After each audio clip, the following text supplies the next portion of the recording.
The following podcast is brought to you exclusively by the Rad Rob Radio Network. This is PBA champion Kyle Troop. Hey y'all, Jacob Electric here. Hey guys, Chuck Ritchie here, formerly of Bowl TV. Hey guys, this is Ryan Schaefer of track staff at Valley Bowling Center in Waverly, New York. And you're listening to Straight Up 5 with Johnny Petraglia Jr. Yo, the boys from Straight Up 5, Rad Rob, Dr Ocho, and of course JP Jr. As you know, JP Jr. used to be introduced as the sexiest man in bowling, and now the world. But he doesn't have the best hair in the world. I do. Sorry, bud, but you know the deal. Pick it out. Fear the fro, baby. Welcome to Straight Up 5 with Johnny Petraglia Jr. A hard-hitting, in-depth, cutting-edge look into the world of bowling. This podcast will not only cover all things bowling, but will also give you a raw look into real-life issues. You'll get unfettered access into the mind of one of the most gifted bowlers of this or any other generation. Strike, and they claim it. Somebody does it! So without further ado, let's introduce you to the hosts of the show. Rad Rob, Rob Francois. Rad Rob, Rob Francois. Dr Ocho. Dr Ocho. And the incomparable Johnny Petraglia Jr. Johnny Petraglia Jr. Hey guys, welcome back to Straight Up 5 with Johnny Petraglia Jr. I am your host, Rad Rob. Love that chicken from Popeyes. Grilled chicken. Their blackened grilled chicken tenders are amaze balls. And obviously their mashed potatoes with their Cajun gravy. It's so good. No more fried chicken for me unless I have a cheat day. This is episode number 146, the calm before the storm. We have the PBA Tour is off for a week, about to gear up, especially with the month-long event that is the World Series of Bowling coming up in March. So we are looking forward to that. Before we introduce my two buddies, let's see who is in the chat tonight. Nico Pujar, our resident statistician and journalist, investigative journalist, doing fine work for us and Sweep the Rack. What's going on, Nico? Chuck Ritchie in the open, but will never be a guest. What's going on, brother? Good to see you, man. Good to see you. You've made more appearances on the show than pretty much we have, honestly. Crambone, what's going on, Crambone? Good to see you. Billy M's in the house. What up, what up? Kevin Beers, cheers, Beers. What's up, brother? How can you say no to Popeyes? I mean, it's fair. That's fair. Pico is here. What's going on, brother? Good to see you. Michael Hanlon's in the house. What's going on? Good evening, sir. Staying man, what's up, brother? What's going on? I'm waiting for Alex Bermudez from behind the drill press in Modesto, California. He's apparently not here yet, so we'll wait for him to show up. But yeah, let's. By the way, anybody that has doesn't like this hat, that's not my problem. Anyway, it's America, and we sent a mandate, so suck it. Let's bring in my first co-host. He is the man with the golden mask. He has the largest arms on the podcast, but Johnny P is catching up to him. Johnny's getting yoked. Oh, we got more people. Hold on. Ocho can wait. Our fans are more important. Douglas Heron, what's going on?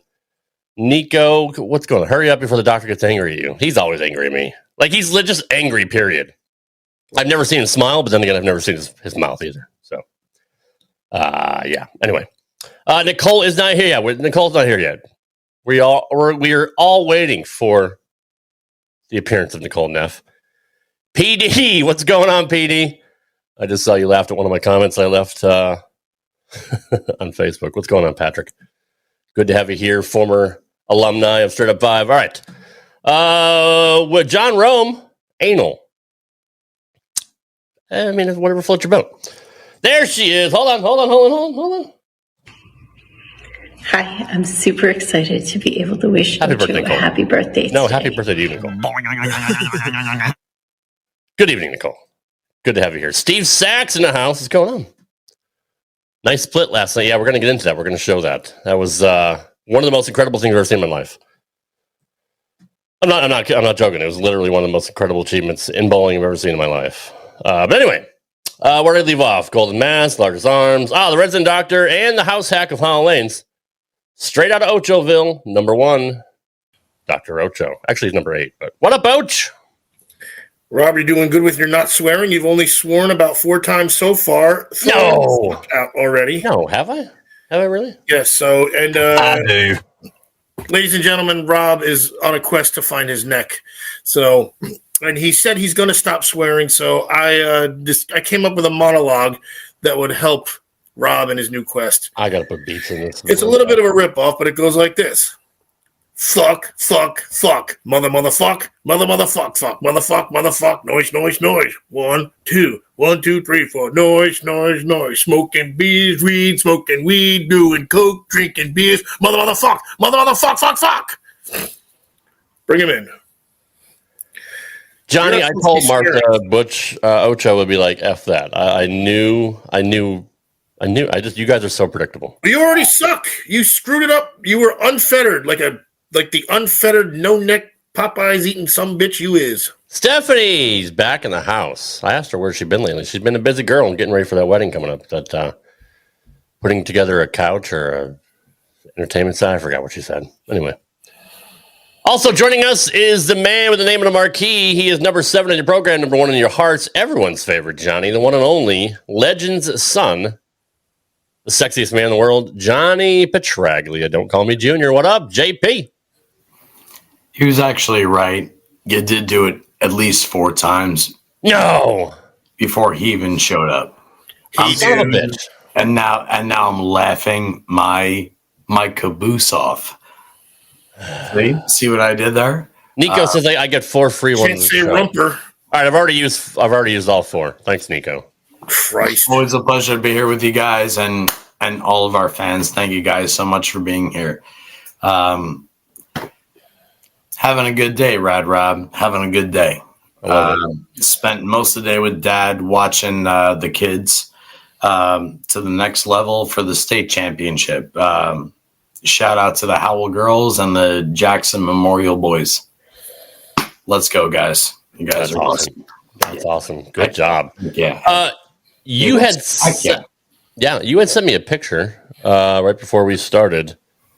Yeah, my buddy JJ Sunday actually asked me to put this up here. This is our boy Christian, and he's rocking the Dad Waco Wonders jersey.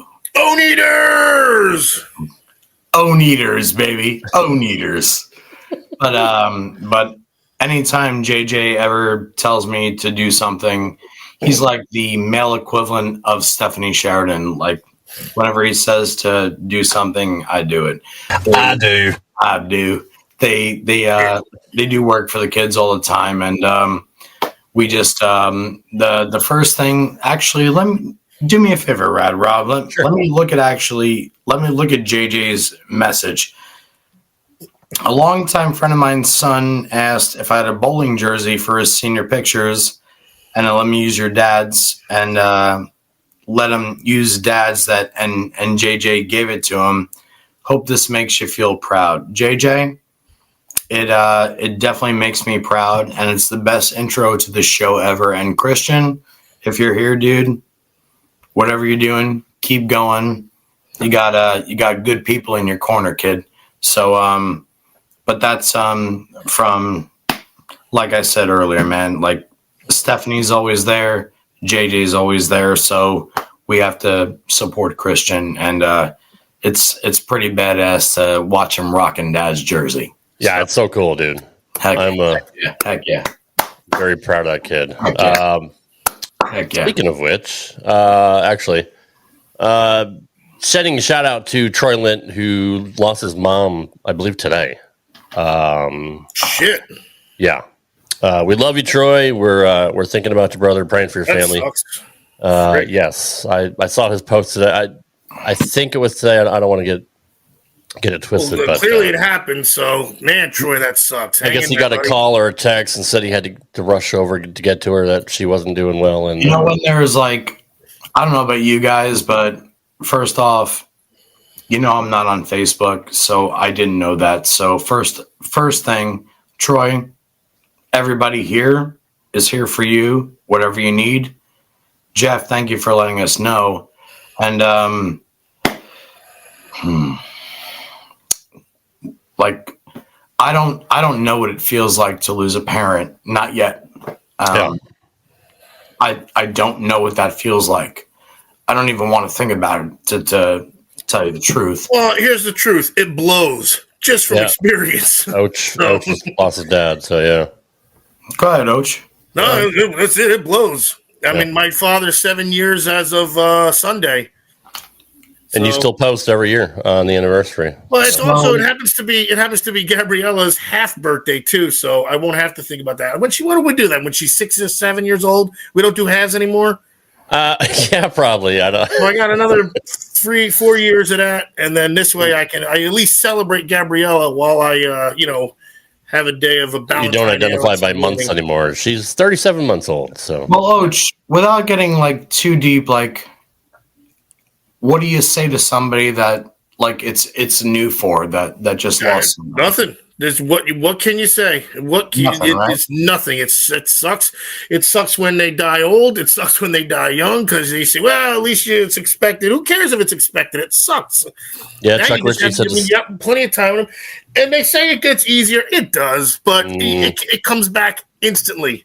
It does. Like, again, like 7 years, and I'm like, man, I just talked to him the other day, or he's just calling me a goddamn asshole just the other day, putting a dirt bike together or something. So I was gonna say, if you see motocross, if you smell a certain food, like that maybe he cooked when you grew up, like there's so many things that trigger memories at any second. And my mother's still there's Troy.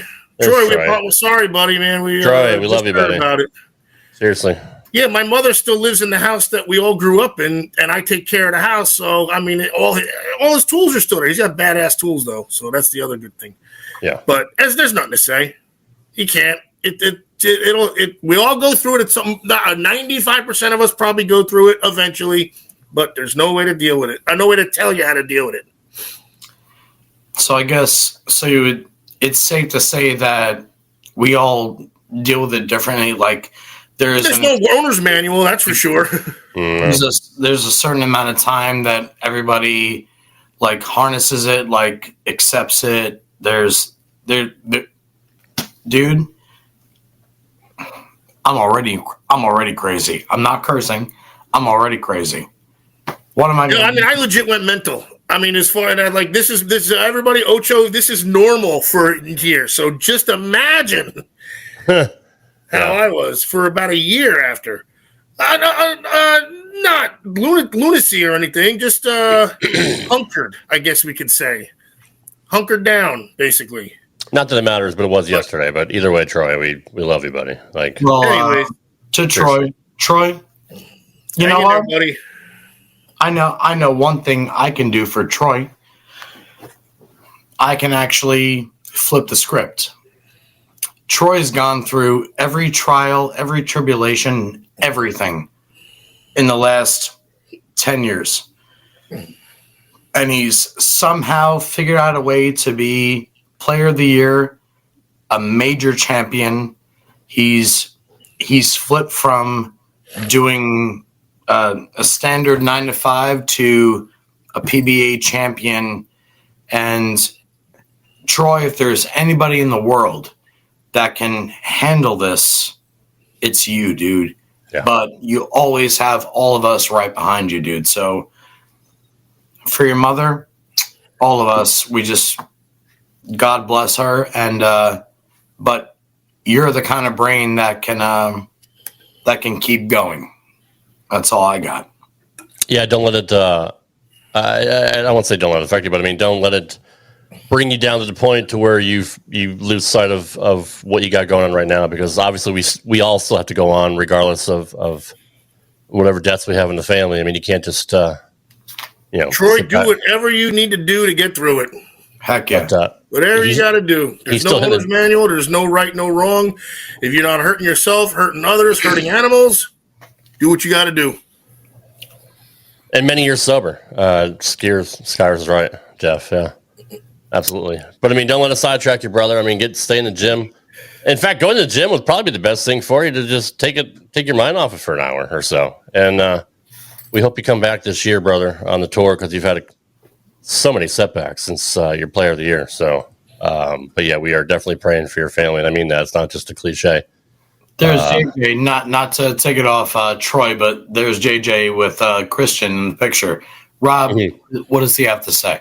JJ Sunday says, "Thank you, Johnny, and to Troy, our deepest condolences. I remember helping her to the front of the podium for Troy's Pennsylvania State Hall of Fame induction speech. Our thoughts, prayers, and support are with you, as well as the Pico family and everybody else here. Brian Olson, everybody loves Troy." So I'm going to say this about JJ Sunday because we don't talk about him enough on this show. JJ is the male version of Stephanie Sheridan. He is the person that's always there, that always cares, that always does things like that. And that's the reason when he asked me to throw Christian up there, I said yes, like without a doubt. He's just like Ocho. He's just like you, Rob. He's just like Martha. He's just a good man, and he actually cares about people that care about other people. Yeah. And to me, that's my saving grace, man. JJ's always been my saving grace, just like you, just like Ocho, just like Stephanie. So I just want to make sure that everybody that's in that chat right now, if you've never met that man, JJ Sunday, or his brother PJ, top 24 at the U.S. Open, let's go. That's the kind of friend you want. That's the kind of guy you want in your corner. Just we gotta get him on the show. Just like Sperone. Just like Sperone. I love Sperone. Just yeah. He's cranky, but he's a great dude. Let him be cranky. Right? He's been through enough. So he's also awesome. Yes. It should be a shirt. Someone get to the art department. Let him be cranky. Put it out there. Funny. Let's get the shirts going. Oh, I totally missed that wonderful woman. Bring that name back up. I totally missed this one. You want to meet the best friggin' woman ever? It's Sunny. She's the best. Sunny, I'm so sorry I missed you, babe. Love you. All right, go ahead, Rob. So I do have a question from the chat from Mike Ruther. 58 years old, back hitting the gym. Good job, dude. I'm 10 years younger and doing the same thing, and it's actually fun. I'm not going to lie. It's been fun getting back in the gym. Any tips on strength and flexibility for a senior bowler? Thanks, guys. Always enjoy the show. You want me to take it? Yes, sir. Dr. Ocho. So is this, and now he's talking about strength and flexibility strictly for bowling, I assume, correct? We can assume that. So what he's going to want to do is focus on his core and his accessory muscles and his flexibility. He needs to get a good stretching program. Now, good exercises for, obviously basic squats are good for bowling. That's your foundation. You don't have to, you can just do leg presses. You want your legs strong, but also doing some lunges, not too far. You don't want to stretch too far, but almost like squat lunges where you're actually, I can't demonstrate this. Look what a squat lunge is, where you kind of go Bulgarians, but like halfway. And you squat, come up, you do your 10 reps that way one leg, then 10 reps the other way. You can hold weights, and also if you want to do an exercise and you're standing up, stand on that Bosu. You know that Bosu ball? It's a half a moon. Just stand on it. You will engage so many of your accessory muscles of your core, your erector muscles, your transverse abdominis, your obliques. These are muscles that are tough to target, especially because your abs, there's not really weight resistance to them. It's not like you can bench press and your abs get better. You can contract them, but even a sit-up isn't exactly strengthening your core. It's pulling on your abdominis, your rectus abdominis. If you're doing an exercise where you're sitting, sit on that physio ball, that 65 centimeter. Oh, Jesus, hey. This bad. Mike, listen to this. Nice please listen to this. just sit on that when you're because I mean you want to do exercises again for bowling. I get it. You want to stay symmetrical too. Do exercises where you're symmetrical. So again, standing on the Bosu, you know what you do? You hold a little medicine ball and do squats on the Bosu. You can do rotations just like this, but you're standing on the Bosu. I got one over here, but I can't dig it out. It's too deep, and I got these. But again, your legs are your foundation of bowling. And make sure you stretch the bejesus out of them, because you're going to realize your plant leg is going to start burning after a little bit if you don't take care of it. I guess your knee is going to start hurting a little bit. So make sure you take care of that at first. If anything, we could do a 10-minute dissertation on it, but I don't have my stuff in front of me, but that's the way to go for right now. Ranges of motion are the most important. Do not stiffen up. And what I do, and Christopher Leslie mentioned stretching. Stretching is yoga's good for that too. Absolutely, 100%. But I use DDP yoga, which I got into, lost a ton of weight with that in Weight Watchers 9 years ago. Ocho, put it all back on. But Rob, yeah. after you, when you're done. Look it up. It's not your traditional yoga. They use dynamic resistance, which is hard to explain, but it's almost like pulling on resistance bands. But you do it yourself. Your muscles push back against you. You straighten your hands out and you push as hard as you can, trying to pull back against your own muscles. That is fantastic for cardio. It's also fantastic for your core. It is a game-changing program. So if you guys want to check it out, DDP Yoga, check him out. I've done it before too. He's correct on everything he's saying. It's an absolute game changer. Drop it, man. I'm gonna do it. But I want to follow up with what my doctor said, Mike. To just follow what Ocho just said. Listen, man.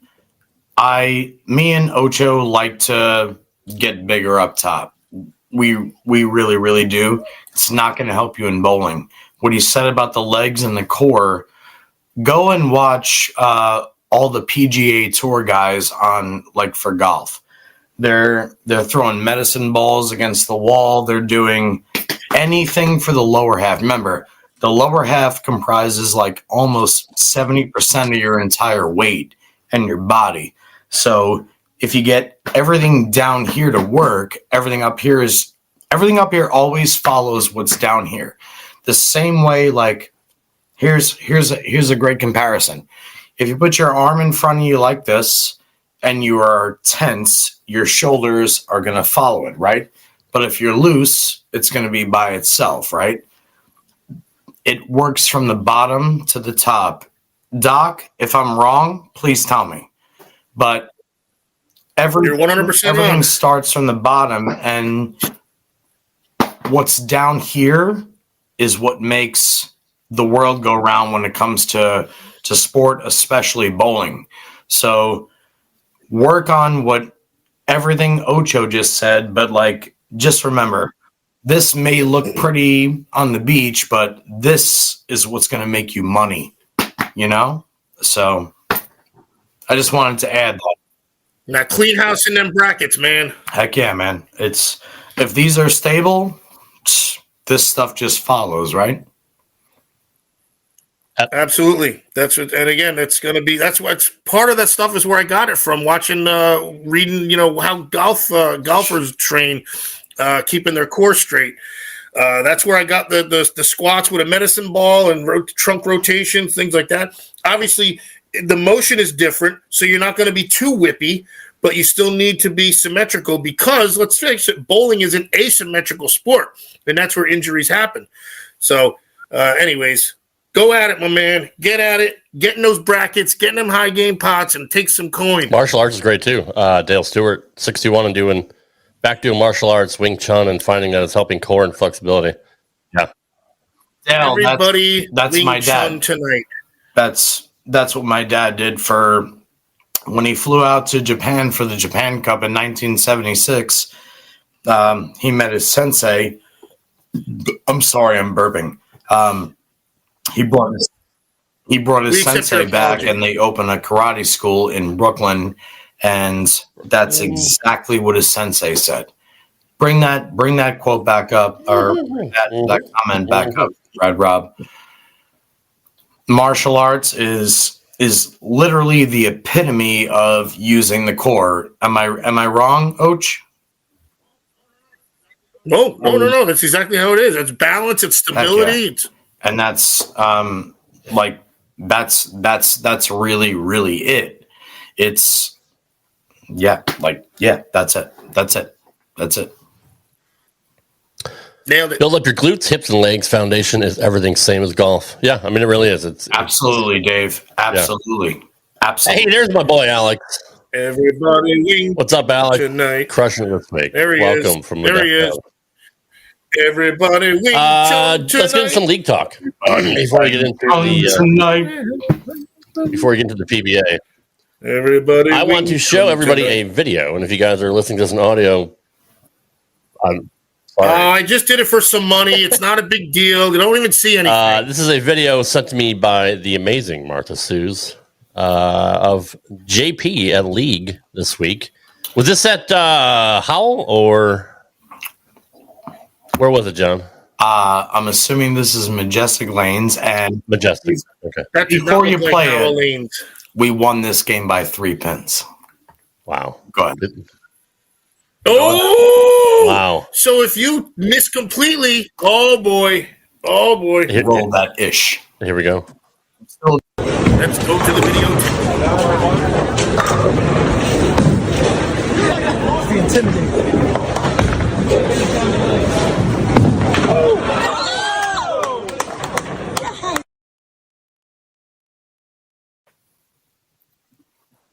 That's stupid. Damn. Like, that's stupid. Talk about using the whole lane, too, man. What did you start Right, at dude. 2, huh? I mean, you had to. You were standing there, too. That's awesome. That's a hard cut. I mean, dude, even let's see, 1, 2, 3, 4. The 410 is hard, and it's easier than that. The 710 is easier than that. You know, it's funny. Yes, it is. It's not. Rob, are you trying to play it again, or like? Yes, I'm actually going to throw it up so we all can watch it. Play it again. Ocho, I'll actually answer that question. I'm very, very good throwing the ball that way at Majestic because there's so much oil in the middle of the lane, and I like to hug the left gutter. I like to have my spare ball stand up the second I let it go. The crazy thing about this video is, aside, is that what your spare ball? It's my T zone, man. My black sky T zone video. There we go. But that's not what you throw in here's 7 what's crazy, right? And here's what is amazing about Martha. Martha watched me leave that and then said, "Oh, maybe I should take out my camera and film it." She doesn't care. She doesn't care what I'm striking. She literally hung up the phone with Danielle Martino, Tommy Martino's daughter. She hung up the phone because she thought I was going to make that. I had no idea. She was even filming. And that's the one frame. It's the one shot that she said, "Oh, wait. John's going to make this." And meanwhile, I think I've made that maybe 3 times in my life. Maybe 3 times. And our team snagged that game by 3 pins. That's so badass. Damn. What were you in the 9th frame, it looks like? And I'm bowling against a really, really good man and a great bowler, Bill Stahl. And we happened to win that game by 3 pins. And it was awesome. And then the next game, I go stone 8, stone 9 sheet for $279, and I won all the money. So it was a nice night. Throwing the brand new Brunswick Hypnotize. Oh, nice. Yeah, That was the main ball I was throwing tonight because my effect tour started to like kind of fart down lane. But what's funny is Martha doesn't know enough about bowling, and she messaged me earlier today and she said, I knew you were going to make that. And I wrote back to her, "You know what, babe? So did I. I was aiming and I said, yep, Yep, I'm gonna make it too. But she's what's the word? She just, I guess, she just expects awesomeness. Like she does. We were talking earlier. Like she said to somebody, "Why don't you average 230?" Like, oh, don't you average 230? I'm like, honey, I average 230, and that's like 705 every week. A lot of people don't. Yeah, if it was that easy, we'd all be doing it. Exactly, Och. But it was the fact that she took out her phone and filmed that, and I made it. It changed the entire momentum of my life and the entire night. And yeah, it's not like she was recording every shot, and you just that was the only shot in the middle of it. Only shot. She had a premonition. The only shot. Yeah. That's a heck of a premonition, I'm telling you. Well done, JP. Like I said, one of the most impressive things I've seen ever. And that's just what you do. And Rob, here's the best part. When it was done, she was asking me how many degrees it took to tip a bowling pin over. And she swore because she looked somewhere like Wikipedia. She's like, oh, it's 7 degrees. I said, no, honey, it's not. It's like closer to like 9.3 degrees. And then she messaged John Janowitz, good old JJ. And then I said, honey, I promise your shit's wrong. Sorry. Your poop's wrong. Like you're on like the wrong degree. It's closer to 9. And then JJ, can't she change Wikipedia then? Like it's a public thing. And then JJ wrote her back and said, I think it's like 8 or 9 degrees, but I always remember Bill Burton saying 9.6 degrees to tip it off its axis. So, and that's what you did. And then we laughed about it, but it was fun. And the fact that she was there, and just happy the entire time. And not to mention our good boy Sweet Blends, Georgie Hart. Like we had a great convo before the night started. It calmed down everything. And then to spend the day with Dad, watching the Howell New Jersey girls, and Jackson Memorial boys kicking some you know what, and moving on to Carolier. It's just been a nice 2 days. That's awesome, dude. What's Jim got, Rob? Go ahead. Jim Ward wants to know, hey guys, hope you're all doing fine. Got a question. I know it's early in the season, but can you tell me or give me a reason why the scoring on the TV show so far has been very inconsistent, and the inconsistency in spare shooting? He called his shit poop. He called the shit poop. It's one of them flaming bags again. No, put it out with your boots, Ted. Devil woman. Don't tell me my business, don't tell me devil woman. Devil woman. Call the fire department. This one's out of control. Back to. He called his shit poop.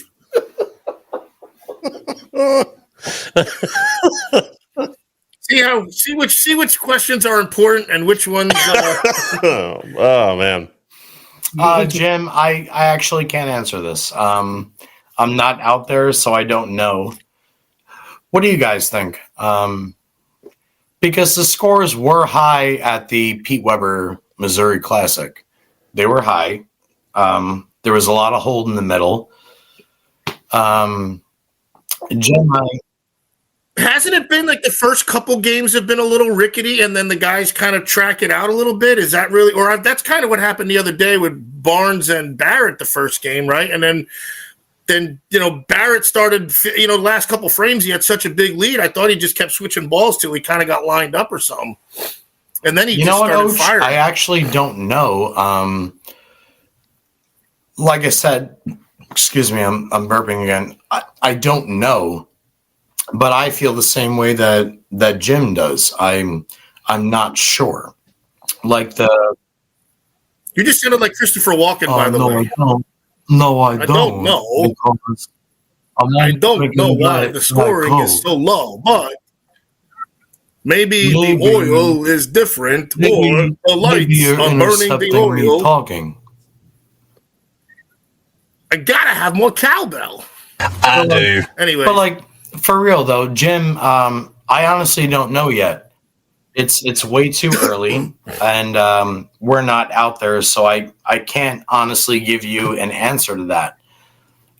Maybe next week when we have one of the guys that are out there telling us what's going on, that's true. He'll give us the right answer, or she doesn't. I mean, and the U.S. Open, didn't they use like 4 different patterns or something, or 3 different ones? Yes, so like they did. You know, and then they finally again cream rises to the top, and then but they still. That If they were easy, we'd all be shooting 300. But Jim, that's actually a great question, and we can't answer it because it wouldn't be true. Is that cool? Yeah, I mean that's pure fair. speculation. That's absolutely fair. Nico says, "I thought we'd never discuss poop on the show. That's wrong. If you go back in our archives from 2 years ago, Done a whole bunch of times. we talked. Yeah, we talked to a professional about how he poops. Ocho was very fascinated with Marshall Kent. And Actually, I asked probably the first 5 guests about the early squad because these guys, they start at 8:00 in the morning, and let's be honest, we're all even in your 20s.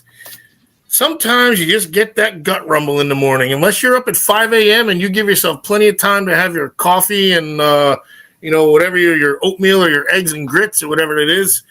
If you're a self-respecting Southerner, but there's got to be that time where it's like, okay, 10 minutes till practice, and then the gurgle hits, and then what happens? All right, and the panic. It's true. So when you're done, I'm going to tell. I mean, no, that's so I was asking, and it was a legit thing, and it was thank you, Marshall Kent, for being unfettered, because he was like, oh my God, that happens more than you even realize. And he said, we even have a phrase for it. He said he'll get out and be like, oh man, that was a plus 200 dump for me. And he'll go out and freaking. It's the best thing Ocho's ever did on the show. Like it's his favorite moment of all of our shows. I wouldn't say favorite, but I mean, look, I've only brought up like 15 times over the last 3 years. Rad Rob and Ocho. But because we didn't even guess, I want to know each guest because I don't want this is reality, Johnny, man. Whatever your name is. We're unfettered. All right, I'm gonna say this, and they're in the next room and they're watching, and I'm actually gonna say this. I was what? Hit it in his ass. 22, 23 years old. This is like almost 20 years ago. My dad rents a limo to take my mom to a Broadway show. So that's like an hour and a half from Jackson, New Jersey. Yeah. And oh, Jesus. I say to my mom and my dad on their way out, they're like dressed to the nine. Dad's in a suit, mom's in a dress. I'm walking him out to the limo. I'm putting him in the car. And I say to my dad, already do you guys want some food or some drinks?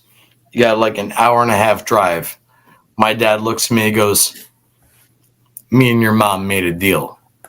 If we don't put anything in, nothing will come out. We're fine. I'm like 22. Oh my God. I'm 22. I closed the door. And to this day, I'm like, that's me too. That's me too. Put that on a t-shirt. Put that on a t-shirt also. If nothing goes in, nothing comes out. I can now, there is a time frame for that, by the way, JP because Senior saying that. Anatomically, that's so accurate only for a certain amount of time. And my mom looked at me and she did this. Like, right behind him. Right behind him. That's like when they stripe a golf ball and they're like, "Oh, be right." That's kind of that. They were like, "Oh, be inside of me." Oh, that's so good. Yep, we're good. It's so good. That's so funny. That's. But hey, no, it's true, and honestly, we don't do that here in the podcast. We just kind of hold it in, but especially when you have, Belmo on the show for 2.5 hours, or Danny Wiseman talking for 3 hours. I wasn't holding nothing in. I had to do babysitting duties. Then Ocho just leaves. He just turns the camera off and leaves. By the way, I know it's late, but we have to say hi to Leanne and the entire staff at Lucky Strike Cafe, right next to Howell Lanes. Thank you for the best buffalo chicken wrap and the best food ever. And my dad said it to me yesterday. He said, I'm not sure which language she's like, what was her first language? Because she's so good at English and so good at Spanish. He was actually afraid to ask her. So I asked her, she goes, oh, my first language is Italian. And today I told her to awesome. Come watch, and her entire staff at Lucky Strike. And Leanne, if you're watching, thank you so much, babe. What's up, Mikey, my doubles partner for Monmouth County? Go ahead. Let's dive back into league talk real quick before we move on to the tour. Aside from that split, Johnny, how have you been bowling lately, and how'd you do this week? I've said this to a bunch of people. I'm having the best bowling season of my life. For some reason, everything is working. I've got the greatest support group behind me, always have, aside from you guys and all of our fans. I'm having a great bowling season. I've been spending a lot of time with Dad at Howell, trying to like get his old ass to like do what his young ass used to do. Yeah. I have the best people behind me all the time. I'm kicking some tush this year, man. I'm bowling well. And shout out to Najee Myers and Brandon Burwell, my teammates on March 2nd at good old Bowler City. We're going to win that $3,000. To my UBA team, the Goon Squad, to my X League team, I cannot praise enough the brains of people on the East Coast when it comes to bowling. Amen. I love the calmness of the West Coast, but being back home and being surrounded by people that just want to throw strikes is the coolest thing in the world. The way the kids and the old fogies approach my dad at Howell Lanes or Majestic, even for me, like it's such a blessing to be surrounded by bowlers. Bowlers are like Rob, like I've said for 3 years, from all walks of life. You meet people from every single walk of life, and they're all sharing the exact same love that we have. Yep. Which is this sport. Ocho, do you agree? Absolutely. I mean, and I'm on a different level because I'm a hack, but absolutely, it's more camaraderie than anything. Looking forward to my Thursday night. It's like, sure, I want to go strike, but this may shock people. I'm a little bit of a loudmouth when I bowl, and I know I'll let everyone drink that in for a sec. I know your mind is blown, but I'm a little bit of a loudmouth, and it's just fun to get out and rage and goof off and try to win. You know, I don't get. Look, if I, not too long ago, Johnny Sr. we were down by about 60 in the 9th frame or 8th frame, and he says, you guys can come back because you got a couple strikes going. And then, sure enough, we did come back, and we're in the 10th. And he goes, all you need are 3 strikes, and you guys win by 2. No pressure. Yeah. It was fun as hell. Did Ocho get him? Of course Ocho got him. And we won by 2. And I said, but I also said, I also don't really know how to keep score either, because I do, but I don't after a bunch of strikes and all that. I get twisted up. When it's in the 10th and I only got one more throw left, I can figure it out. But so when he said that, I didn't know that because I didn't know how many mine would carry over. So I was like, great, all I needed to know. And then I freaking made it, and he called it. And there was actually people around him because he had predicted it. So, but other than that, for me, it's just a fun night out. If I wouldn't have thrown a strike in the second frame, or if I'd have thrown a 7 count in the third frame of it, I don't know. I wouldn't lose too much sleep over it. I'd be out afterwards, having a sandwich, talking about the night, and then going back the next week doing the same thing, rinse and repeat. It's a good night. It's a goofy, fun night. Nobody gets too angry. It's not a bunch of pain in the asses. There's no kick in the machines. Anyways. So, yes, I could have just said yes. Steve, no, I'm not. I'm subbing at Majestic at 10 a.m. and then I have something to take care of. But I did talk to Andres LeBron and Najee, the next one. Meanwhile, I want to say something about this guy right here, Rad Rob. And Ocho, thank you for that. This man right here, for anybody that doesn't know this man, if we had 10 more people like Dougie, this entire sport would be like golf. This man right here, there's nobody better. This man right here works his absolute tush off every day, and he's got a following for that exact reason. Rad Rob, Dr. Ocho, please meet Dougie. That's What up, Dougie? Dougie Heron, fresh Dougie.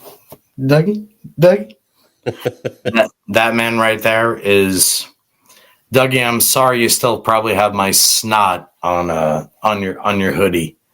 I'm sorry at Bolorama, but here's another one from Massachusetts area. Here's Dell. My 6-year-old needs to meet your dad. He had his high game Saturday, 150. Dell, I will gladly give you my phone number, and please let's FaceTime with Dad. So I wanna shift gears here for a minute. Rad Rob, you actually hang on. Bolorama, Delaware. I'll be there. I'm bowling Najee on the 2nd at Bowler City, and of course I'll be there, Dougie. Of course. Can you leave that up there just in case anybody else wants to? Anybody that's interested in a great bowling tournament run by a great man, look at this post right here. This is a great man, great tournament director. Just please, please, please, please follow this man, please. Bolorama in Delaware, August 23rd, $300 entry, $20,000 for first place. That's fantastic. That's we need more of that, honestly. What is it? 8? How many games is it? 8 games and then go to match play or something like that, or 6? Oh, no, probably not 8. Ask Dougie. I'm not sure. Hey, Dougie, how many games? I know I'll be there. I know I'll be there. I will not be there, but I will be there in spirit. Rad Rob, Rad Rob is, before we get back into bowling talk, because part of our show has to do with like taking care of yourself. For those of you watching, Rad Rob decided to do some work for himself and his family. Not going to go too much into it, but Rad Rob, when you woke up that day that you decided, what was the reason? Off the top of my head, it's too long to try to get, but I'll actually read what I wrote to you because he wanted to find his neck too. Let's not forget about that. It's already coming. It's here somewhere. I promise you. And I'm going to be honest. This is exactly what I told Johnny, because he asked me what made you want to start this fitness journey again. I said I'm not going to lie and say I did it for my family. I'm selfish AF.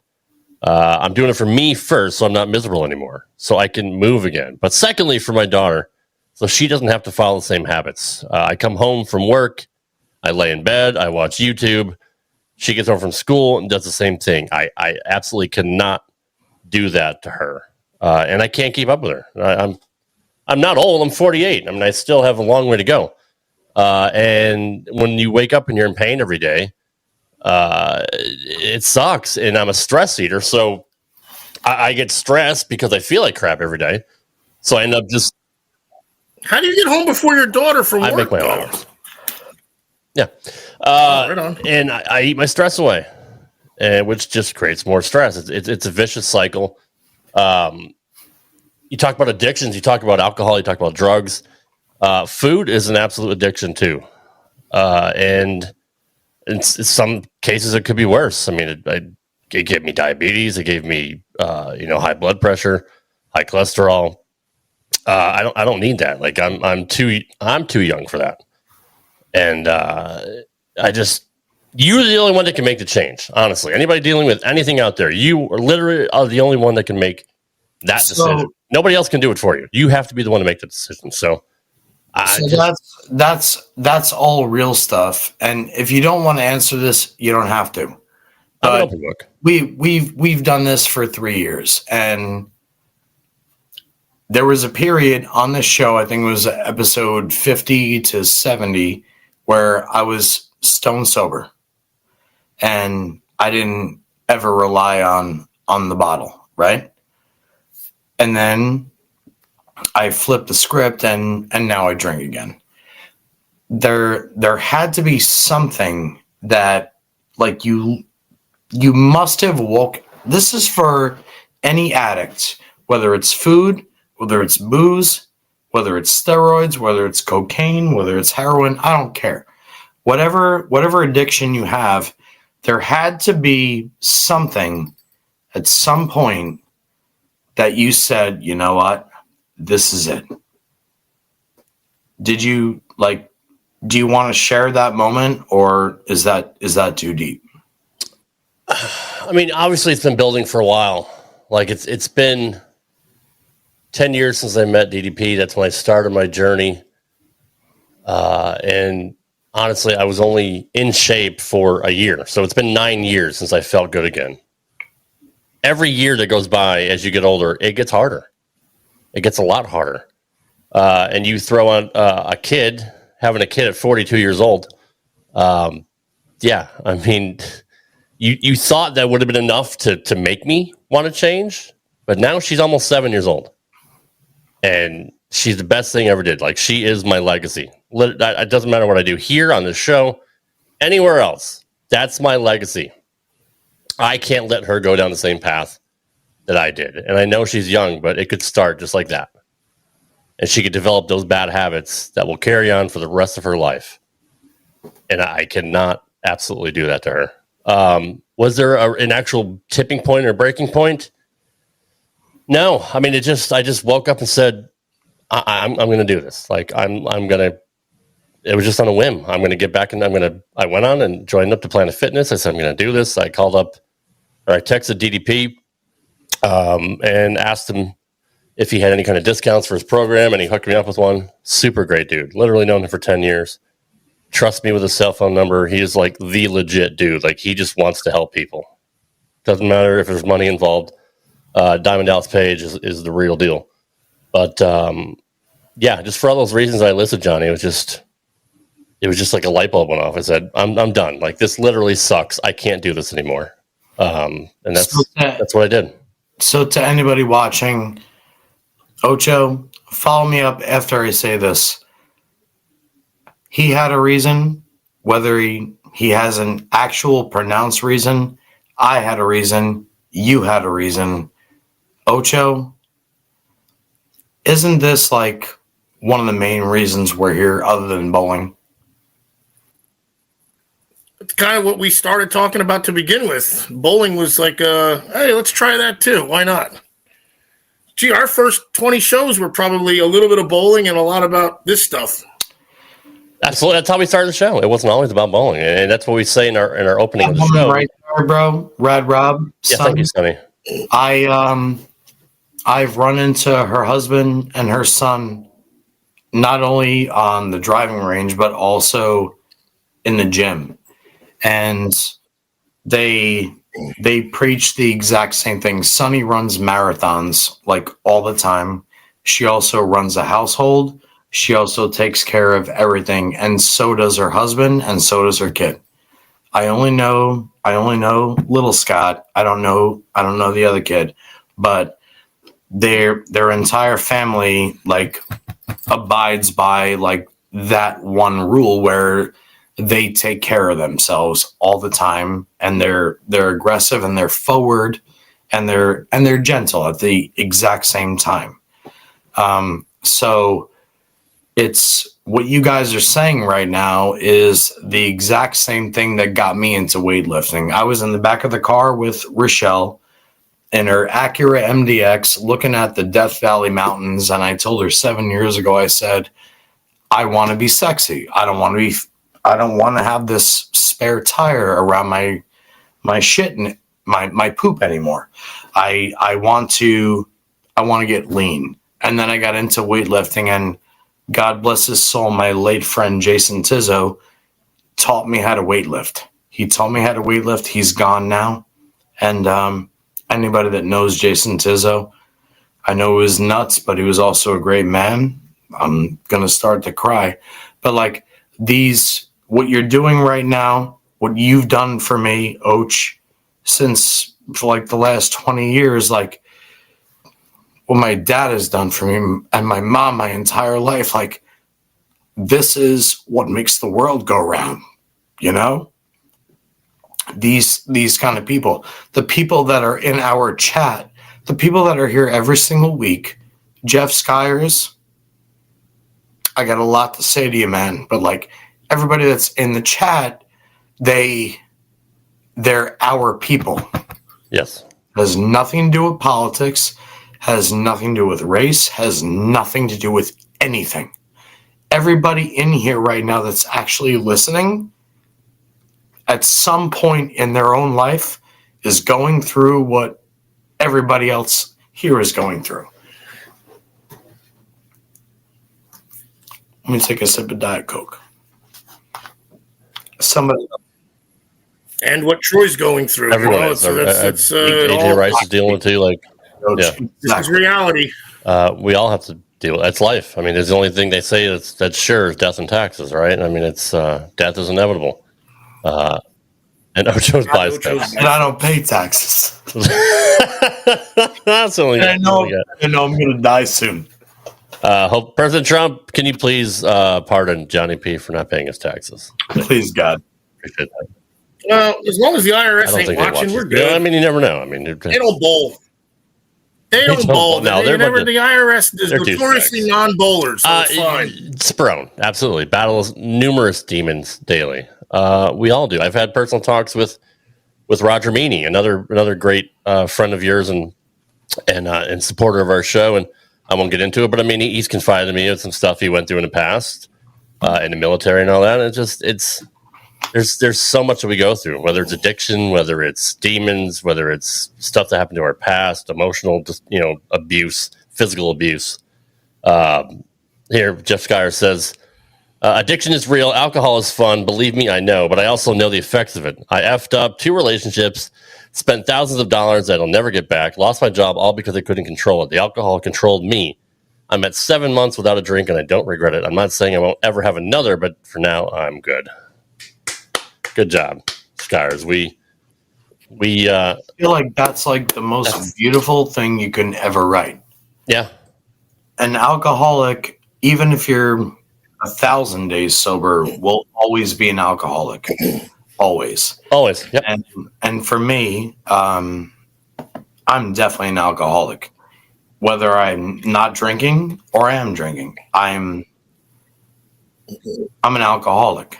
I will always be an alcoholic. So the day that I decide to put this down, which I'm not drinking on the show for the sake of the kids that are watching, because any kids watching, take this and shove it up your, you know what. Not literally, no, figuratively. That's not good. No, we don't. We're not. We don't. Well, I mean, some people are into that. Injury to anal. That's for our next show. It's a battle every single day. Thank you guys for making me laugh. That was funny. Jeff and Sperone, thank you for sharing that. And that's a battle every day, whether it's booze, and like we said earlier, whether it's any kind of drug, anything that you rely on.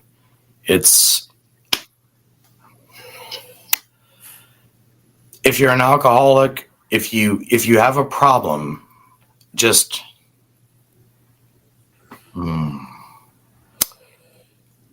all right, this is like one of the moments where I need a second, and we're not going to say anything because I'm gonna find it right now.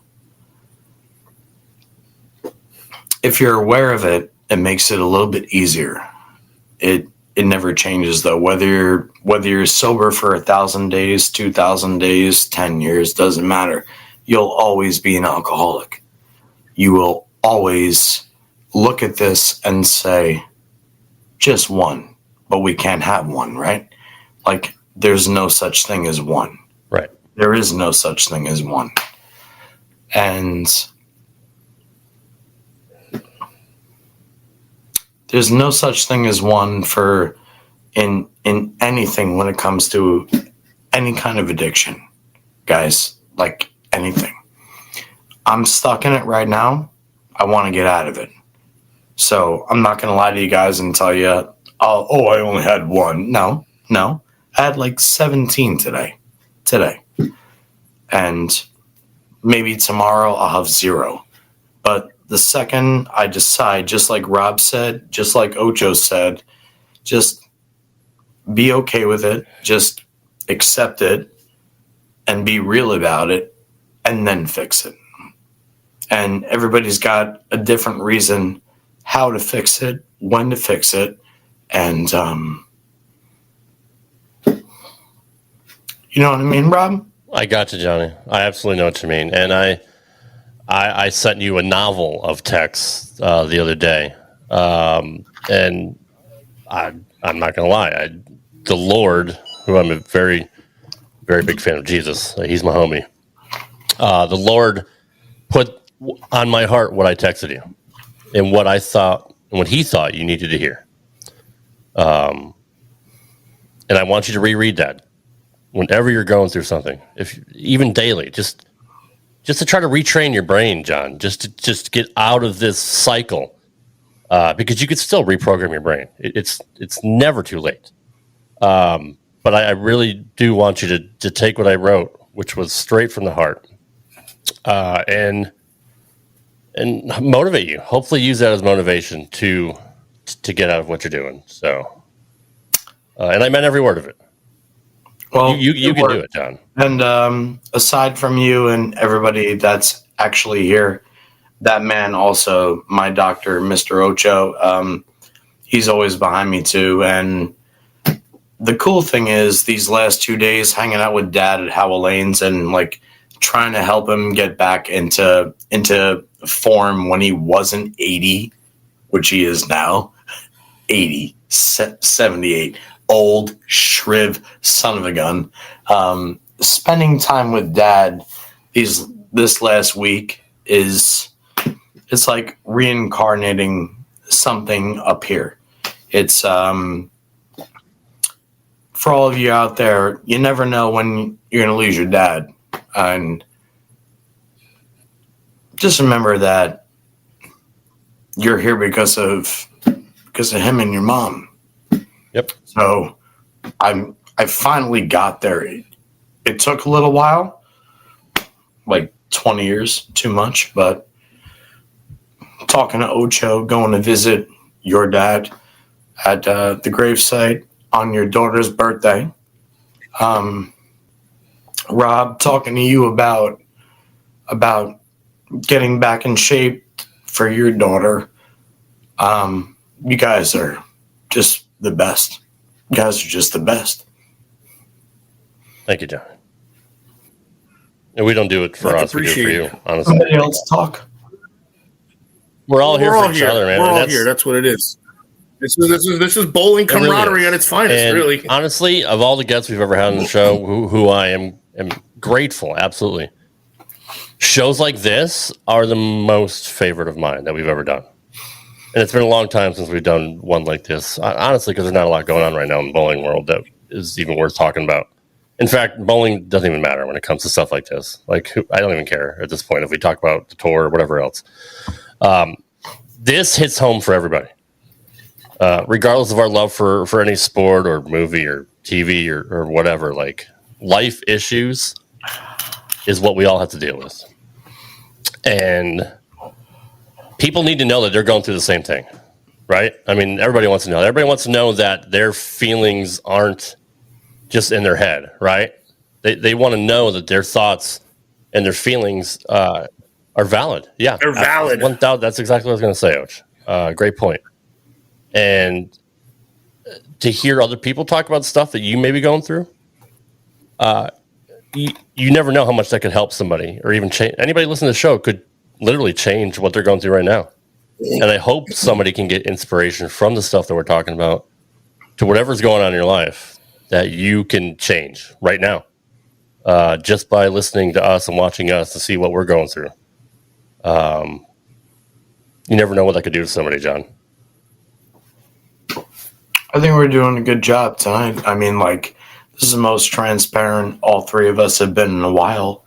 Like, we're not talking over each other. This is like when we're off camera. Right. We may as well be off camera right now, because the people that are still here, like, understand what we're all talking about. Och. Right? 100%. I mean, these are sometimes these are our conversations when we're just hanging out on the deck with a fire going. Dave Nice right there. Is it Nice? Nice? Nice. I think it's nice. Anyway, Dave. The good Lord saved him. He hates hard alcohol now. Hasn't bought a bottle in 10 years. That's Heck yeah, Dave. That's awesome, dude. Congrats on that, man. That's awesome, man.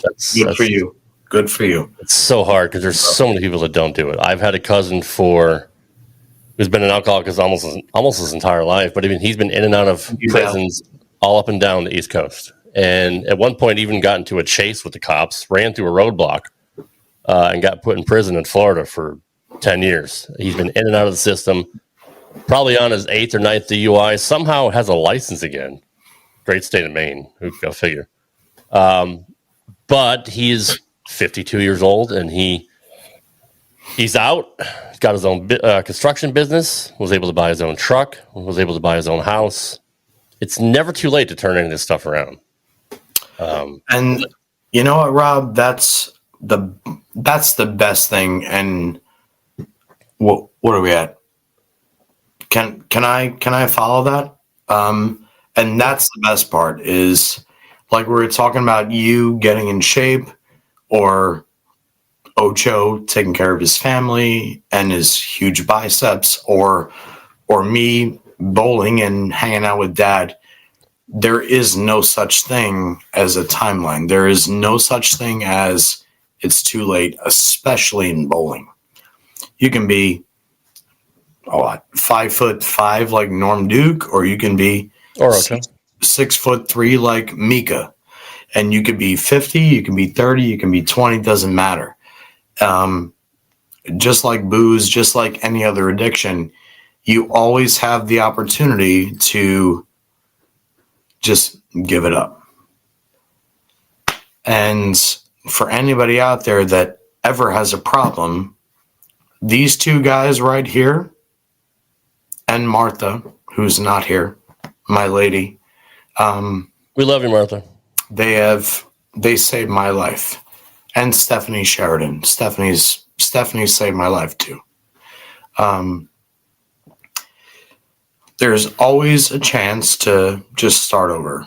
And that's what I'm going through. Farrah Williams, Najee Myers, Brandon Burwell, everybody that messaged me after that post, thank you, Rad Rob, for that post. Mm-hmm. Those are your words, but yeah, I did it for anybody. Yes, they were. Anybody that is having a problem, you always have us. This trio right here, 3 years. 3 years we've been doing this, and for 3 years, the only thing we care about is our friends in the bowling world. We don't care about money. We don't care about anything. And I went out of my way to not curse tonight, right, Rob? How did I appreciate that. I appreciate you did fantastic. Ocho, not so much, but we're working on it. You guys always have us. You wrecked it. So you did kind of wreck. I'm gonna have to watch the replay. It must be subconscious. I literally don't remember that. You stunk for like the first 30 seconds. That's horrible. It was your intro. The whole intro was freaking. You used it 4 times. At least 15 times in like the first one. He goes, fuck it. You're like, John, don't curse. And they're like, hey. It is so ingrained in my vernacular that I honestly did not even realize it. I'm so sorry, everybody. I'm seriously. Because it was funny when my daughter was like, 1, 2 years old. She doesn't understand English. And I'm like, yeah, but, I got plenty of time to clean it up before she knows what I'm talking about. Well, she's almost 7 and she's a human parent. Do we have an imbecile? We do, but I don't really want to get into it right now unless you want to go. No, whenever. Okay. Kids are human recorders. They're human parrots. They will say literally everything that you say, especially because you're their hero. But I want to read what Rhonda Ibarra said here because this is fantastic. It can't all come up on the screen, but I'll read it. Rhonda and Gil, before you read this, yeah, can I say this? Before you even read this, sure. I want to talk about 2 of the greatest people in the world. It's Rhonda and Gilbert Ibarra from Vegas. These are the best human beings I've ever met. Now read it. So happy you have such a great support system, Johnny. So many people are going through mental illness and drug addiction who don't have support or can't find the help they need. Isaiah 41:10 says, "Fear not, for I am with you. Be not dismayed, for I am your God. I will strengthen you. Yes, I will help you. I will uphold you with my righteous right hand." Amen. Rhonda, thank you so much. I miss Vegas every single day. I miss bowling with you. You blonde beauty. You're amazing. That woman right there, dude, Rhonda, always smiling. Always happy, always amazing. If everybody in the world was like her, the world would be a better place. Rhonda, thank you so much. Thank you so much for that message, babe. Thank you so much. Say hi to Gilbert. Love you, babe. I want to point out one guy right here who actually, we're going to have a poll on this show eventually. I know I call you the sexiest man in the world, Johnny, but I kind of have a bit of a man crush on this guy, Nate Garcia. PBA Pro. It looks like this, right? Hashtag Long Nate, who's been on the show several times. He's such a good dude. Him and Elise are the bee's knees, seriously. And he's here every week, just about. So thank you, Nate. Appreciate that. A lot of people are sharing their stories tonight, and that's fantastic. I brought up Chris Wilson on the screen earlier. He's been going through severe depression and alcohol abuse. It's a hard thing to deal with. We appreciate everybody sharing their stories tonight. Even if you don't have a story and you just like what we're talking about. Hey, Chris, thank you for sharing that. Anything we can do, gladly give him my phone number. And yeah, man, gladly. Can you read what this gentleman has to say? Because not only was he one of my idols growing up, but now I'm watching his son grow up. I want to read this. John Rome, we're big fans of John. It says Johnny P has a huge heart. He's also great at deflecting. That's 1,000% right. Johnny is so good at not lying, but I mean just kind of. Well, I mean, yeah, no. Let's call it this. Just read it, Rob. You're great at deflecting. He called to check on him and flips it, trying to help me. Number one, that's what you do. You do always try to help others. You're one of the most giving people I've ever known. But 2, I already know I'm an asshole. When you're in the middle of addiction, you're gonna lie about it. You're gonna say everything's fine because that's not lying. That's I already know I'm an asshole. Right. That's why I deflect, and then I help my friends like that guy, which you always do, or like you, always. And the only reason I deflect is because somebody like John Rome has been there for me for my entire life. So he says he knows your tricks. The last thing in the world I want to do is give him my shit. I'd rather help him. And he calls you on your BS. He also writes the greatest songs ever. Yeah. You should actually ask John Rome to send you snack bar fries. Okay, I will do that. Ask John Rome to send you snack bar fries. There you go. Done. John, send me. Here's Joe Chadden, another good friend from Vegas. It's also putting others' pain and suffering in front of their own. And that's like exactly what Joe just said right there. Like for me, my one saving grace is when I see people struggling more than me, I want to save them. Like I want to save them. Yeah. I want to take care of them because anybody that's even in the same realm as what we've been talking about for the last 40 minutes, they're all in that section where, like I've always said, I'm brilliant. My brain's overactive, but I want to help people that are struggling as much, if not more, than I am. Well, let me ask you this then, just straightforward, Johnny. Sure. Does helping other people help get you out of your own head? Like, does that put all your stuff on the back burner? It slows down my brain, man. Here's the thing, when anybody ever wants to talk to me about their problems, my brain shuts down and I listen. That's why I think I want to become a therapist or a psychiatrist, because when I hear other people and the first line they always say is, "You're never going to believe this," and I say, "Yes, I will. I promise I will." And whatever they say, I do this. Yep, been there, done that. But for some reason, when I talk to people that are struggling like more than me, I calm down because I feel like I can offer them advice if they want it. I can help them if they want it. So that's my answer. JD says, "Stop being nice to people that don't have your back." That's fair, right? I mean, he's right to a certain extent, but in the same respect, though, if you have somebody that's been behind you for a long time and then they start to struggle, JD was always behind my back. JD always took care of me. So did Brandy, his wife. So did Joseph, his son. So did Dominic. They were always there. Yeah. Even when I acted like a POS, they said, "Go away for a little while and then come back." And I did. And they're still there. That's the kind of stuff that is real. And you have people like that. Joe Chadden, Dave Rosenbaum is another guy from Chris Williams, who was here earlier.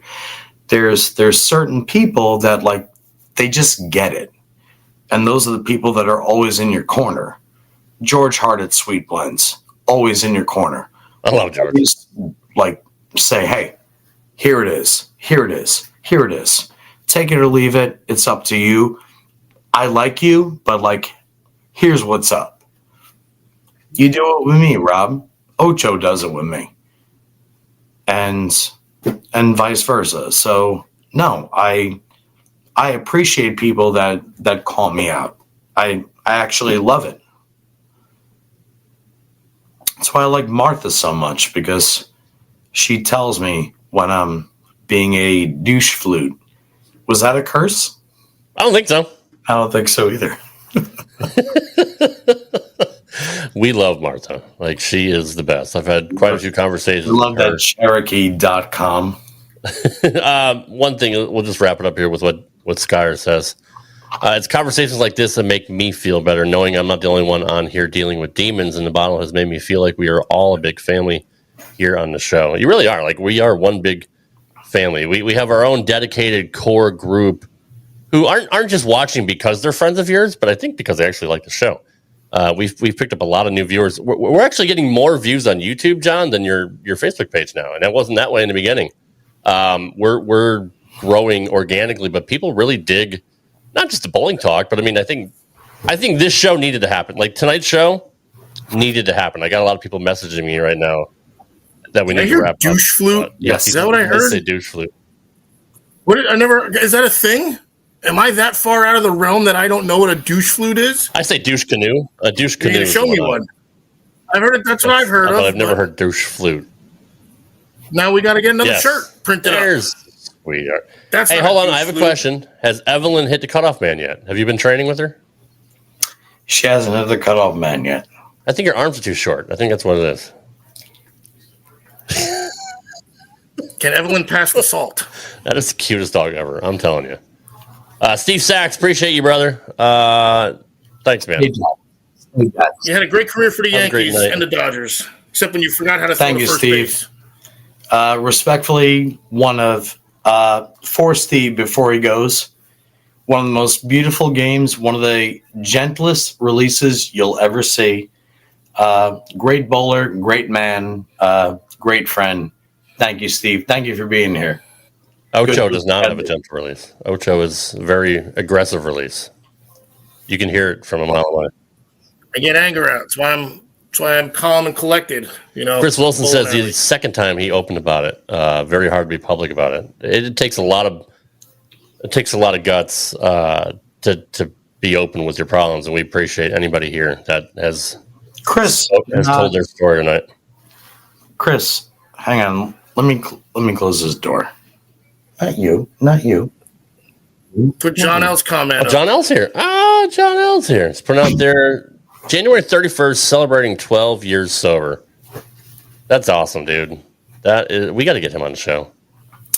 John, he wouldn't know how to get on. I want him and Glick on the show before. He'd throw the phone through the wall before you get. John L would get on this show with a string and a freaking can of soup and be like, "Oh, hey, I'm Ocho, on the show." I'm serious. I want John L and I want Glick on the show before we wrap it up. If we ever decide. John L. No. Like before we stop doing this show, because eventually we got to stop. So. John L. I enjoyed 2 shots with your sister Lisa and 2 cigarettes, and we bullshitted right before the show started at Howell Lanes. Great to see you, brother. And hold on, Rudy Rev's in the house. We got a Rudy Rev sighting. Although we're wrapping up here in a minute. Thanks for being here, Rudy. How are you going to bring in one of the best bowlers of all time? How has he not been on the show yet? Oh, Rudy, yeah, what's that about? Ooh. Hit one of us up, Rudy. Rad Rob. Hit me up because Johnny's not on Facebook. But we got to get Rudy Revs on the show. I watched him bowling Nebas growing up. Like legendary stuff. Everybody knows Rudy Revs. There's nobody better. Nobody better. He said not sure. No, seriously, I want to have you on the show. I don't know why we haven't had you on. We got to get Litch on the show too. Both of them, Larry and Mike. Or either, whichever, I don't care. Now we're totally ripping down. Way before you cure your disease of no Necatol. Whenever you cure that disease, no Necatol. We have to get Dave Gwindon and Robert Smith too. Please do, Rudy. Please we've had Rad Rob. Yeah, we've had Max and Bob on the show. Remember? Let's go back to our convo. Yeah. Wasn't he number 499 or was he 500? I'll read that one from John Rome. Oh, yes, sir.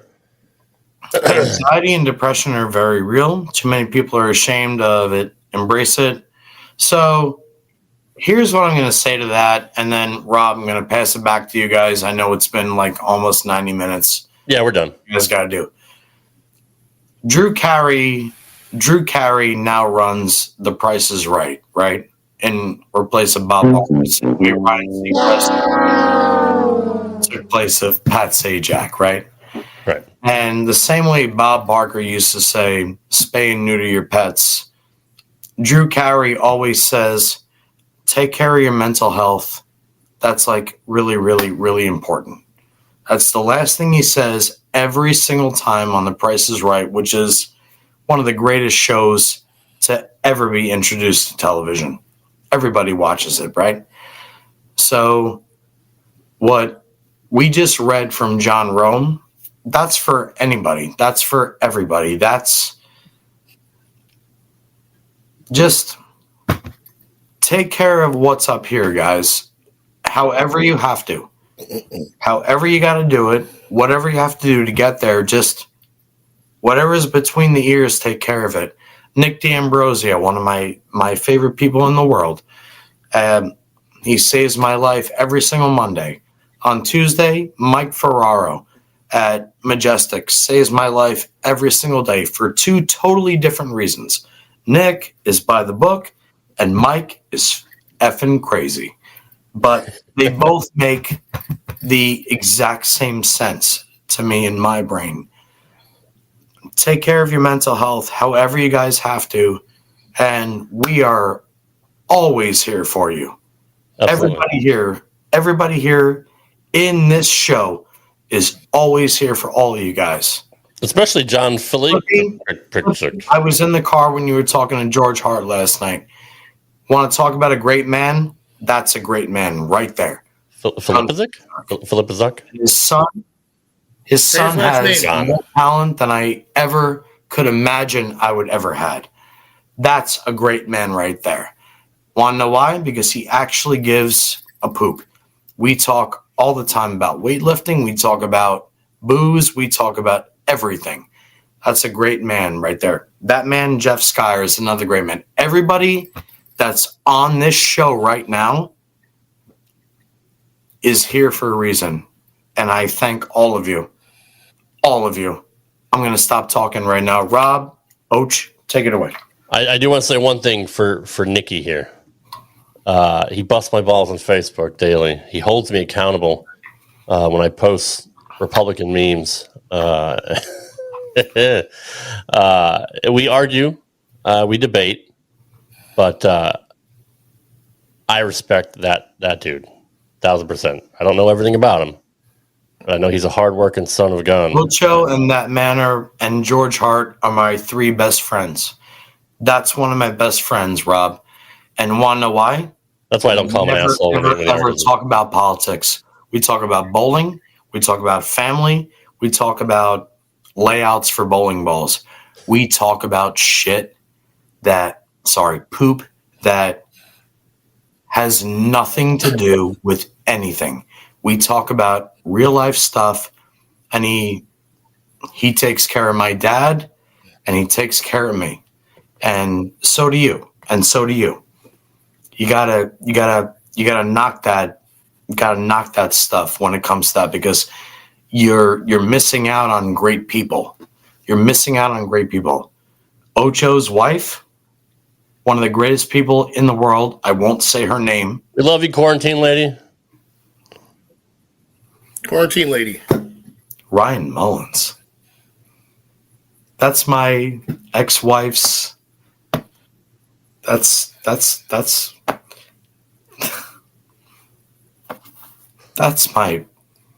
my bro. Ryan, great to see you, man. What are you doing here, man? Missing you, apparently. Everybody does. Anyways.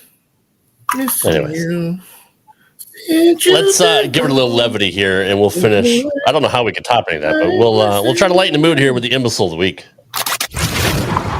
It's time for everybody's favorite segment. If you guys don't know how to use a seatbelt, just ring your call button and Tommy will come back there and hit you on the head with a tack hammer. You know, Lloyd, just when I think you couldn't possibly be any dumber. Here's the imbecile of the week. Some people are really stupid. I will get my neck eventually. I promise, Ocho. I'll make a promise to you, Ocho. I will find my neck before I die.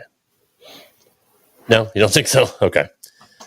This was a submission, I think, from Nico on our Facebook page. If you are not signed up, look us up on Facebook, Straight Up 5, and send us a request. We'll let you in the group. Let's see here. I think I'm out of order. Hold on. Okay. Ryan Elliott. This was from Nico. Ryan Elliott apparently was commenting on a Daring Tang post and says, why is Tang throwing the child's way now? Can you let everybody know what that is, John? I'm assuming two-handed. I haven't been watching Darren lately, but Darren's trying two-handed, so keep going. Okay. I'm assuming that's what this POS is talking about. Another fan, Aiden Guerrero, says, Ryan Elliott, why is there a grown man crying about bowling? Like, seriously, with all the stuff we got going on in the world, you're going to cry about if Darren Tang wants to bowl one or two-handed. So Nico had to smarten him up and says, why does it matter to you? He's doing what he thinks gives him the best chances to win. Love Nico's response. Love it. Love it. And I saw Victor Varner somewhere down there.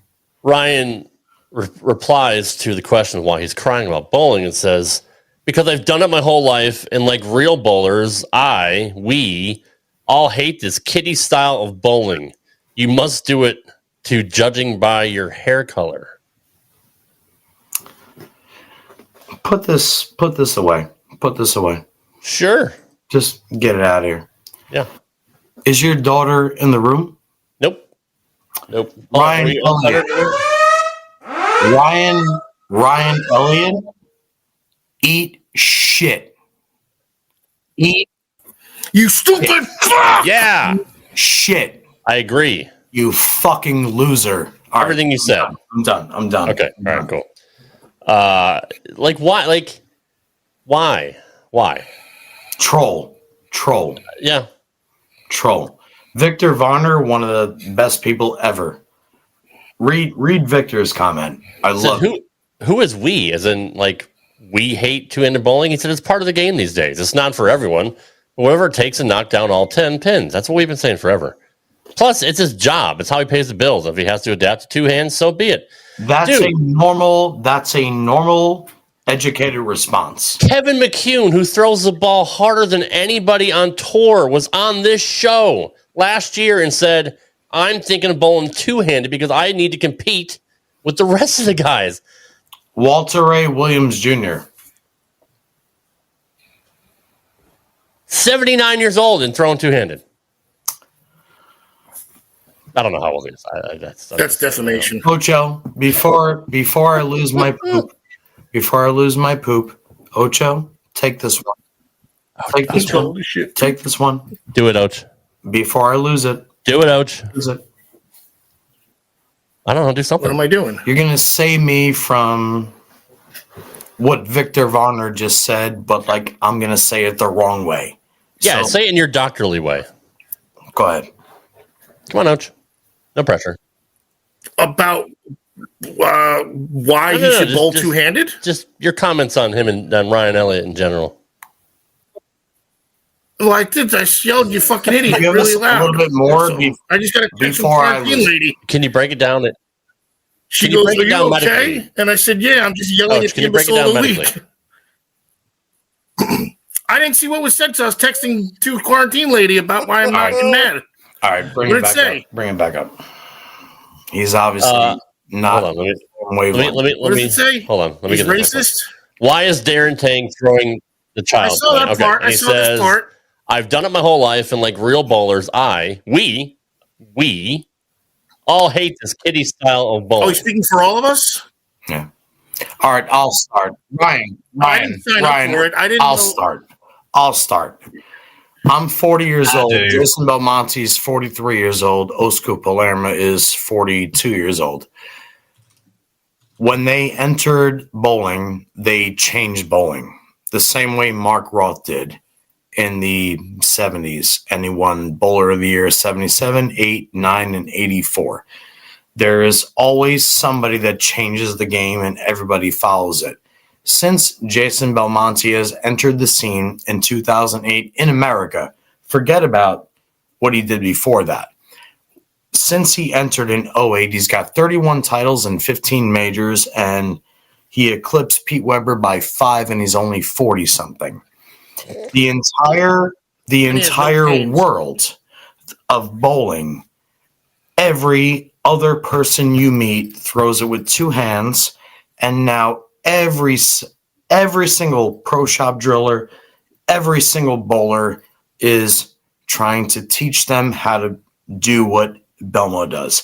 Not to mention, Belmo is also one of the kindest, gentlest, and most accessible professionals of all time. Yes. In any sport. He's like Gronk. When it comes to football, he's like John Franco when it comes to baseball. He's Tom Brady, bro. He's Tom Brady. So the fact that somebody could sit there Why did he say we? I And didn't write sign a something petition. so disgusting. Speaking for all of us. I told you I wouldn't curse. I told you I wouldn't curse. We've made it this far. We're past the hour mark. It's fine. Hang on. It's welcome to Straight Up 5 After Dark. Good. Smooth jazz. Meanwhile, there's not going to be a one-handed bowler. Let me in just probably show 15 you years what I because feel they're gonna about this realize guy. there's no injury Joe for Palm us. with the Before I sexiest say beard. anything else, just give me a second.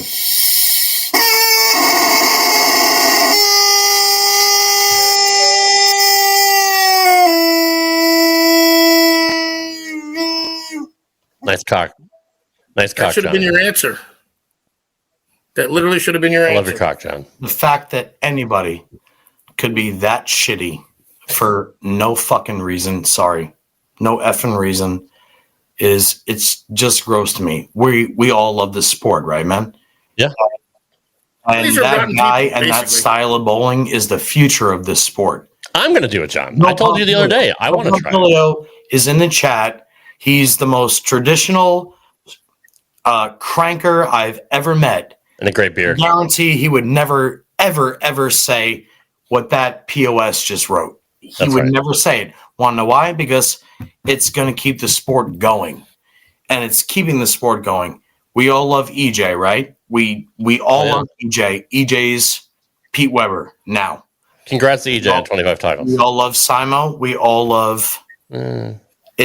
It's gross to me what that POS wrote. It's gross to me. Greatest show ever, says Dave. What did Palm say? I wasn't even reading it. He says, I wish I were able to throw two-handed. Not going to lie, I physically can't. No hate here. Times have changed. Johnny, I messaged you the other day and said, when I get back into bowling, when I get the weight down, should I just restart and try two-handed? Why not? Dude, I can't throw two-handed. I'm going to try. I can't. I don't think my hips can go that way. It's the most embarrassing thing. Next week, I'll film a video of me throwing it two-handed. Yeah. It's so gross, so embarrassing.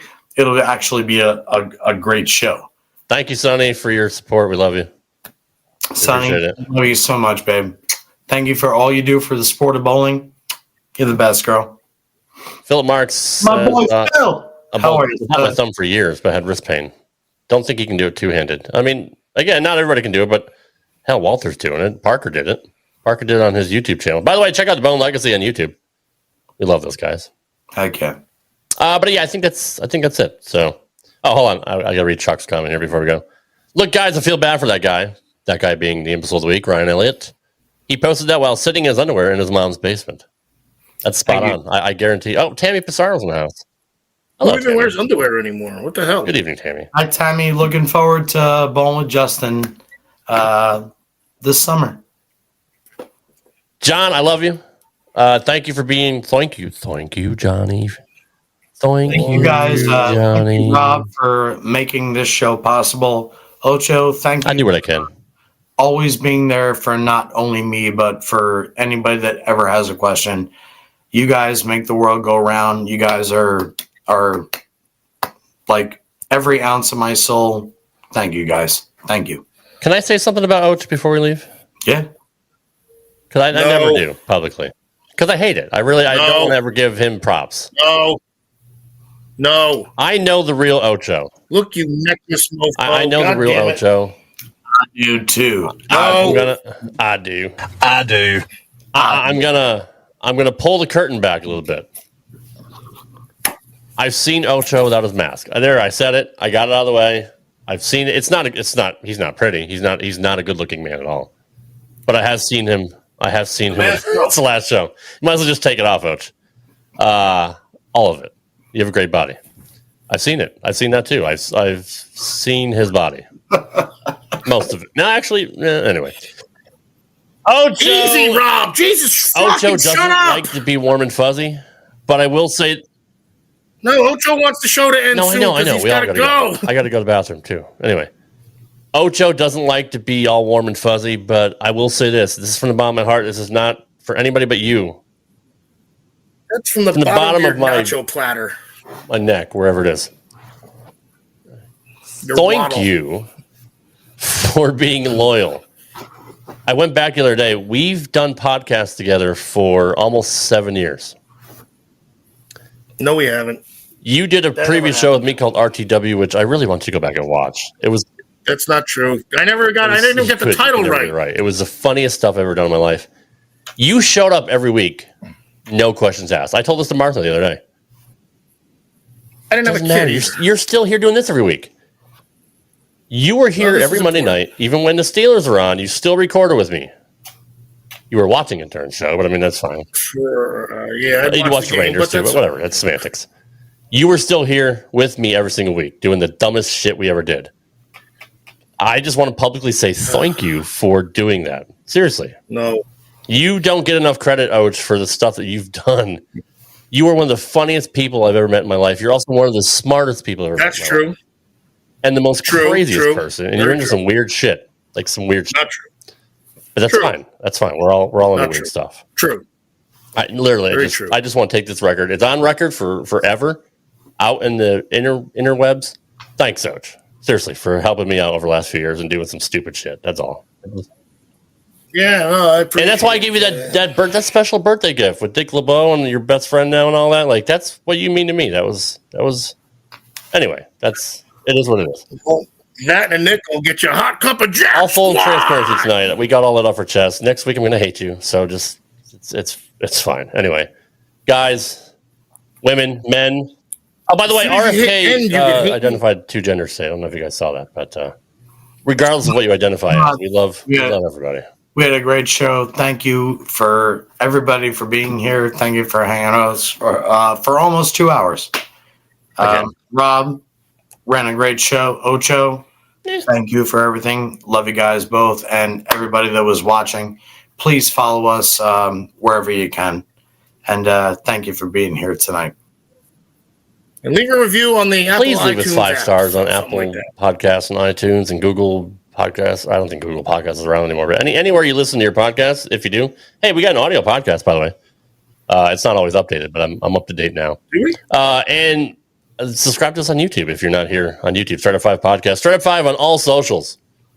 And I promise we're going to get those updated at some point. I got to get it. We need an assistant. Anybody want to be an assistant for the show and want to post clips on TikTok? Hit me up on Facebook. Chuck Rich. Who was the guy before Eli? Jimmy's still in the squid. Yeah. Jimmy. He's still in the Sharks. Anyway, guys, we love you. We'll be back next week. I'm going to try to get a guest. We got, what's the next tournament? Roth-Holman Doubles. This is already taped. The Mike Albee Nevada Classic kicks off Saturday, March 15th on FS1. Qualifying starts in a couple of weeks here. Wow, they had that much time off between events. I didn't realize that. Somebody good. And then we got the World Series coming up, which is a month long on the shithole of the world, Reno, Nevada. Yeah, seriously, I don't know why they decided that. Anyway, Armpit of America. CDB's here. Hold on, we got to say, did I miss CDB? We love Catherine Dorn Ballard. Carolyn. Jesus Christ, I can't even talk. Carolyn, we love you. What about Carolyn? We can get her on the show too. Hit us up, Carolyn. Bowler.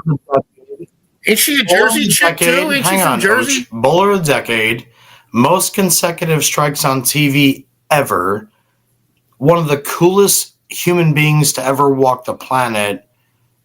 CDB, would you like to be our guest next week? Want to talk about the most humbling moment ever if you say yes. CDB, I want the entire world to hear your story. So, CDB, if you're available, we would love to have you next week. If she already left, someone forward this to her and get that on there. And is she a Jersey girl, right? Yes, is she from and Jersey? She's also married to Mr. Ballard Jr., one of the greatest. Oh, man, I love that. The greatest talents ever. From, I think it was like North Richardson Hills, Texas. And I know that CDB is a West Texas A&M alum. Like, I know everything about CDB, and she's always been there for my entire family, and she's fabulous, and she's aggressive and awesome on the lanes, and she's fabulous. That's who we need on the show. That's who we need. Well, there you go. We'll make it happen. Someone call the agents and put it together. All right, guys. Nico told me to hit the outro, so that's exactly what we're going to do here. Hit the outro, Rad Rob. Love you guys. See you guys. Appreciate it. See you next week.